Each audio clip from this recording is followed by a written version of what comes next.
বাংলাদেশের ইতিহাসের সর্বোচ্চ হত্যাকাণ্ড ৭১ ছাড়া, মুক্তিযুদ্ধ ছাড়া সর্বোচ্চ হত্যাকাণ্ডের সময়টা আমরা এখন পার করছি এবং আরও বহু প্রাণহানির একটা আশঙ্কার মধ্যে আছি। পরিবেশ পরিস্থিতি সেটা বলছে। আজকেও ঢাকাসহ সারা দেশব্যাপী তুমুল বৃষ্টি উপেক্ষা করে ছাত্র জনতা সমাবেশ করেছে, মিছিল করেছে, পুলিশ বাধা দিয়েছে, সেই বাধা উপেক্ষা করেছে। পুলিশ রাবার বুলেট ছুঁড়েছে, পুলিশ যুদ্ধক্ষেত্রের মতো সাউন্ড গ্রেনেড ছুঁড়েছে। এগুলোর কোনো কিছু কাজ করেনি, কোনো কিছু কাজে আসেনি। ছাত্র জনতা মিছিল করেছে, সমাবেশ করেছে। সমাবেশে উত্তাল হয়েছে খুলনা, সমাবেশে উত্তাল হয়েছে সিলেট, সমাবেশে উত্তাল হয়েছে চট্টগ্রাম, সমাবেশে উত্তাল হয়েছে ঢাকার শহীদ মিনার, প্রেস ক্লাবের সামনে উত্তাল সময় পার করেছে। এবং দেশব্যাপী একজন পুলিশ সদস্যকে খুলনায় পিটিয়ে হত্যা করেছে, আমরা এর তীব্র নিন্দা জানাই। আরও 2 জন পুলিশের গুলিতে বা আঘাতে নিহত হয়েছেন। এবং এই কারণেই বলছি যে নিহতের একটা বা আরও প্রাণহানির একটা শঙ্কার মধ্যে আছি আমরা। এখন আজকের ভিডিওর মূল বার্তাটি হচ্ছে, আওয়ামী লীগ কী করবে, রাজনৈতিক দল আওয়ামী লীগ এবং আওয়ামী লীগ সরকার কী করবে সেটা মোটামুটিভাবে পরিষ্কার করে বোঝা গেছে। প্রধানমন্ত্রী শেখ হাসিনা নিজে বাস্তবতা থেকে বহু দূরে অবস্থান করছেন। তিনি জাতির উদ্দেশ্যে যে ভাষণ দিয়েছেন এবং পরবর্তীতে 2-3 দিনে তিনি যে বক্তব্য রেখেছেন, সেই বক্তব্য থেকে বোঝা গেছে যে বাস্তবতার মধ্যে তিনি নিজে অবস্থান করছেন না। আওয়ামী লীগের যিনি দ্বিতীয় ব্যক্তি ওবায়দুল কাদের, ছাত্রলীগকে হুকুম দিয়ে উস্কানি দিয়ে শরীরে যে কাদা মেখেছেন, সেই কাদা পরিষ্কার করার জন্যে যে বোধ বুদ্ধি থাকা দরকার ছিল, নিজের ভেতরে আসা দরকার ছিল, সেটা তার আসেনি। তিনি কাদার মধ্যেই গড়াগড়ি খাচ্ছেন, সমগ্র শরীরে আরও কাদা বেশি জড়িয়ে যাচ্ছে। তিনি এখনও এটা যে ছাত্র জনতার আন্দোলন, এটা হয় বুঝতে চাইছেন না অথবা বুঝতে পারছেন না। এটা আওয়ামী লীগের এবং সরকারের জন্য দুর্ভাগ্যের। তিনি এখনও ভূত দেখছেন, কখনো বিএনপি ভূত, কখনো জামাত ভূত, কখনো কোট আনকোট তৃতীয় কোনো শক্তি, তৃতীয় কোনো পক্ষের ভূত। কিন্তু ছাত্র জনতার আন্দোলন তিনি দেখছেন না। তিনি উস্কানি না দিলে আন্দোলনটি এই পর্যায়ে আসতো না, সেই বোধও তার মধ্যে আসেন। যে কারণে আরও বেশি প্রাণহানির একটা সম্ভাবনা তৈরি হয়েছে বলছি। ধরুন, খুলনায় আজকে যে একজন পুলিশ সদস্যকে পিটিয়ে হত্যা করা হয়েছে, এইটার প্রতিক্রিয়া খুব স্বাভাবিকভাবে পুলিশ বাহিনীর ভেতরে হবে। এবং তার পরিপ্রেক্ষিতে পুলিশ যদি আরও ক্ষুব্ধ হয়ে, আরও বিক্ষুব্ধ হয়ে মারমুখী আচরণ করে, তাহলে পরিস্থিতি আরও জটিল হয়ে উঠবে। এরকম একটা অবস্থাতে এখন সিদ্ধান্ত নেয়ার সময় এসেছে, আমাদের আইন শৃঙ্খলা রক্ষাকারী বাহিনী আসলে কোন ভূমিকায় অবতীর্ণ হবে। পুলিশ, বাংলাদেশের পুলিশ, স্বাধীন বাংলাদেশের পুলিশ, যে বাহিনীর 1971 সালে বীরত্বপূর্ণ অবদান আছে। র্যাব, পুলিশ এবং সামরিক বাহিনীর সমন্বয়ে, সেটাও বাংলাদেশের RAB. BGB, border guard Bangladesh, আগে যেটার নাম ছিল বিডিআর। বিজিবি বা বিডিআর এর 1971 সালের মুক্তিযুদ্ধে খুব গুরুত্বপূর্ণ অবদান আছে।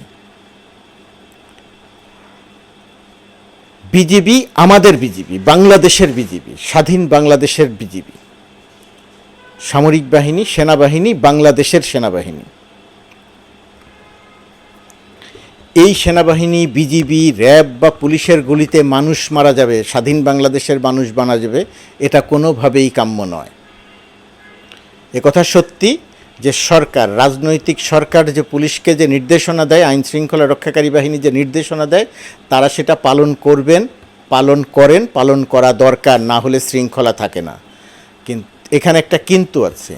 কিন্তু রাজনৈতিক সরকার যখন জনগণকে বাদ দিয়ে আইন শৃঙ্খলা রক্ষাকারী বাহিনী, বিজিবি, সামরিক বাহিনীর উপরে নির্ভর করে এই সমস্ত বাহিনীগুলোকে জনগণের প্রতিপক্ষ বানিয়ে দেয়, তখন আসলে এদের কি করা উচিত? আইন শৃঙ্খলা রক্ষাকারী বাহিনীকে একটা সিদ্ধান্ত নেওয়ার সময় এসেছে। তারা কি ছাত্র জনতার মুখোমুখি হয়ে গুলি চালাবে? বেশ কিছু ভিডিও ফুটেজ আছে যেটাতে দেখা যায় যে মাটিতে শুয়ে আমাদের বিজিবি, আমাদের সামরিক বাহিনী গুলি করছে, সামনে অনেক দূরে মিছিল, সেই মিছিলে গুলি করছে। বোঝা যায় যে সেই গুলিগুলো বুক বরাবর অথবা পেট বরাবর অথবা মাথা বরাবর গিয়ে লাগবে। কমপক্ষে 137 জনকে হত্যা করা হয়েছে এই প্রক্রিয়াতে, বুক বরাবর গুলি করে বা মাথা বরাবর গুলি করে। 212 জনের মধ্যে 175 জনের বিশ্লেষণে এই তথ্য পাওয়া গেছে। এখন প্রশ্ন হচ্ছে, সরকার জনবিচ্ছিন্ন হয়ে, সরকার নমনীয় না হয়ে, সরকার আলোচনা না করে, সরকার ছাত্র জনতার দাবিকে তুচ্ছ তাচ্ছিল্য করে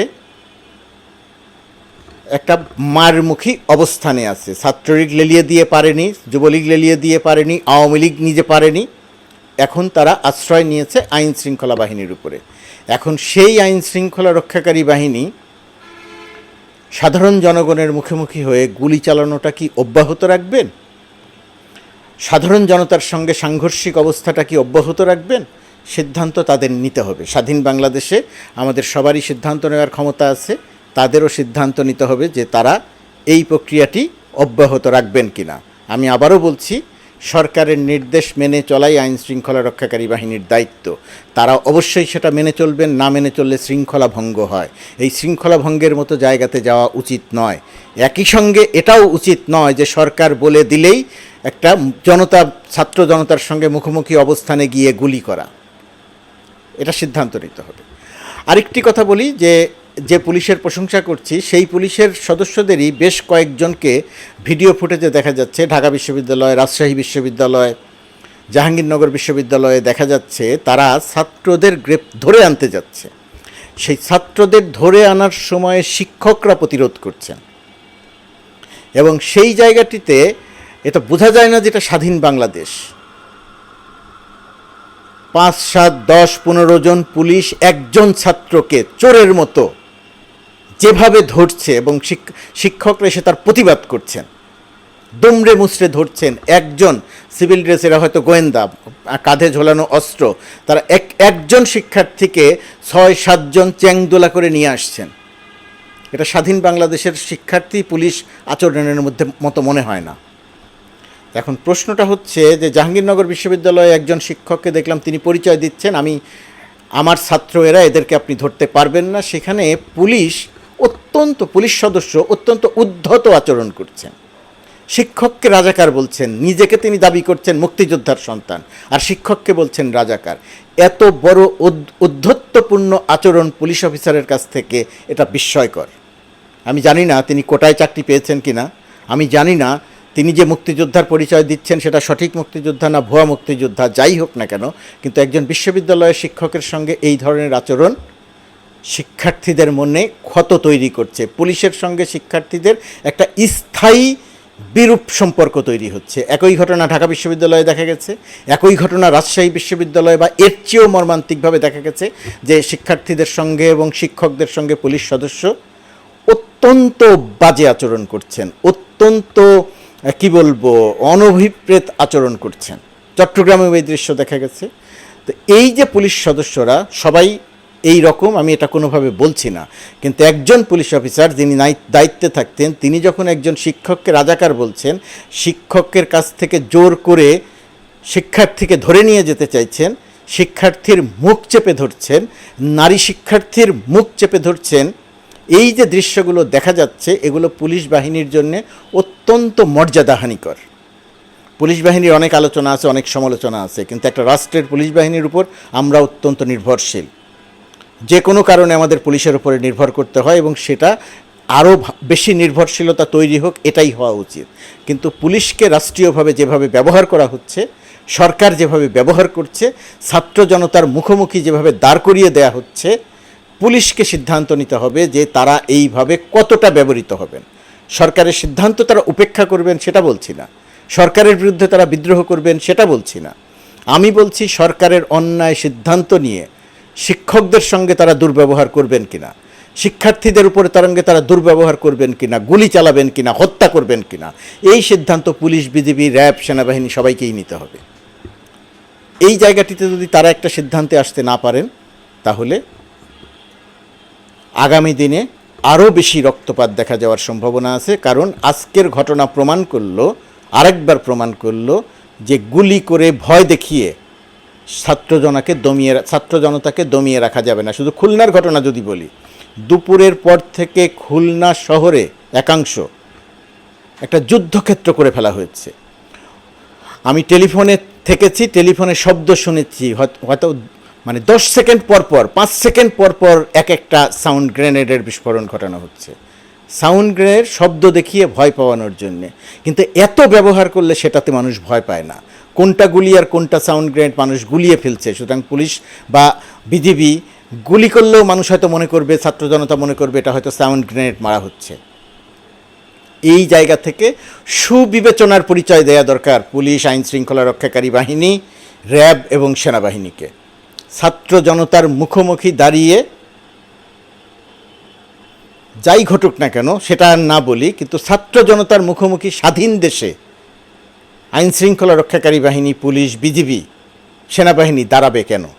তাদের গুলিতে মানুষ মারা যাবে কেন? পুলিশের কাছে যে রাইফেল, বিজিবির কাছে যে রাইফেল, সেনাবাহিনীর কাছে যে রাইফেল, যে গাড়ি, সাজোয়াজান, সবই তো দেশের জনগণের টাকায় কেনা। সেই জনগণের টাকায় কেনা, তারাও এই জনগণেরই অংশ, তাদেরও টাকা আছে এটাতে। তো জনগণের টাকায় কেনা অস্ত্র জনগণের বিরুদ্ধে ব্যবহার হবে কেন? রাজনৈতিক সরকার কেন তাদেরকে দিয়ে এই ব্যবহারটা করাবে? কেন হেলিকপ্টার ব্যবহার করতে হবে এই ধরনের একটা আন্দোলনে? কেন এটা কি কোনো ভিন দেশের সঙ্গে আমাদের কোনো যুদ্ধক্ষেত্র যে হেলিকপ্টার ব্যবহার করতে হবে? হেলিকপ্টার থেকে সাউন্ড গ্রেনেড মারতে হবে, টিয়ার সেল মারতে হবে, গুলি চালাতে হবে? এই সিদ্ধান্তগুলো আমাদের আইন শৃঙ্খলা রক্ষাকারী বাহিনীর থেকে নিতে হবে। এখানে প্রশ্ন আসবে, ছাত্র জনতার কি দায়িত্ব আছে? ছাত্র জনতার দায়িত্ব আছে, সংযত থাকার দায়িত্ব আছে, কিন্তু তাদের উপরে যে নির্বিচারে হত্যাকাণ্ড, বিবেচনাহীনভাবে যে হত্যাকাণ্ড চালানো হয়েছে, এখন তাদের কাছ থেকে এই জাতীয় কোনো কিছু প্রত্যাশা করাটা বোকামি হবে। আমাদেরকে বাস্তবতায় ফিরতে হবে, আমাদেরকে সংবেদনশীলতায় ফিরতে হবে, আমাদেরকে হত্যাকাণ্ড বন্ধ করতে হবে। সরকারের সুবিবেচনা অত্যন্ত প্রত্যাশিত, কিন্তু সরকারের ভেতরে সেই সুবিবেচনা আসবে ওবায়দুল কাদেরের ভূত দেখা দেখে মনে হয় না, প্রধানমন্ত্রীর বাস্তবতা দূরে অবস্থান করেও সেটা মনে হয় না। একজন ছোট মন্ত্রী কিছু ভালো কথা বলেছেন, মাপ চেয়েছেন, বলেছেন ছাত্র জনতার কাছে নমনীয় হতে হবে, কিন্তু সেই ছোট মন্ত্রীর কথা নীতি নির্ধারণ পর্যায়ে কোনো গুরুত্ব পাবে না।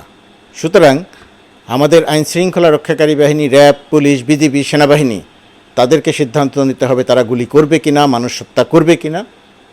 একই সঙ্গে ছাত্র জনতাকেও দেখতে হবে যে এদেরকে প্রতিপক্ষ বানানোর দরকার নাই। তারা যদি তাদের আচরণ পরিবর্তন করে তাহলে ছাত্র জনতাকেও তাদের প্রতি সংবেদনশীল হতে হবে। আর সরকারের সুবিবেচনা প্রত্যাশিত, কিন্তু হবে আমি সেই আশা করছি না, সেই ভরসা করতে পারছি না।